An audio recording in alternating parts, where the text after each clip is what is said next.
interim joint ceasefire agreement sa pagitan ng gobyerno at NDFP. Kailangan pa raw tapusin ang mga patakarang gagabay rito upang magkaroon ng ganap na tigil putukan. Narito ang report ni Rafi Tima. Kasunduan ito para sa isang interim joint ceasefire, pero hindi mangangahulugang magkakaroon na ng tigil putukan sa pagitan ng puwersa ng magkabilang panig matapos itong pirmahan. We agreed to make a joint interim agreement, no? That is what is being signed now.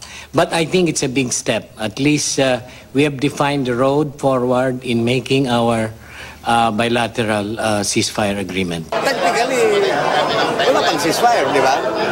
Pero hopefully the signing today will send a very positive message to everyone on the ground. Pwedeng, if you can help out, provide what we always refer to as an enabling environment so that a final ceasefire agreement can be made effective. Ayon sa kasunduan, magkakaroon lang ng ceasefire kapag natapos na ang guidelines at ground rules para rito na pag-uusapan pa ng ceasefire committees ng magkabilang panig. Pero ito ang unang pagkakataon sa mahabang kasaysayan ng usapang pangkapayapaan na naidetalya ang pagkakaroon ng tigil putukan sa pagitan ng kanilang mga puwersa. After 30 years of talking, finally we did something significant to move the process forward. Hopefully, this will significantly move the process to its logical conclusion, and that is lasting peace for our country. Aminado ang NDFP, naging mahirap ang negosasyon para sa kasunduan itong nakaraang 3 araw. Bukod sa mga formal na pag-uusap, nakailang ulit ding nagsagawa ng side talks ang magkabilang panig.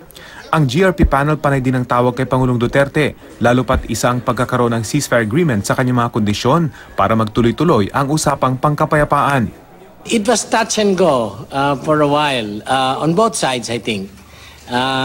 But the NDFP really exercised maximum flexibility without abandoning principles. Mas may linaw naman ang isa pang kondisyon ni Pangulong Duterte, ang pagpapalaya sa mga bihag ng New People's Army. Pagbalik ng negotiating panel sa Pilipinas matapos ang 4th round dito sa The Netherlands, paplansyahin na raw nila ang detalye sa pagpapalaya sa isang pulis at 3 sundalong bihag ng mga rebelde. Halos kasabay naman ito ang pagproseso sa pagpapalaya ng 23 political prisoners. 3 rito ay convicted na, kaya mangangailangan ng presidential pardon. Rafi Tima, GMA News.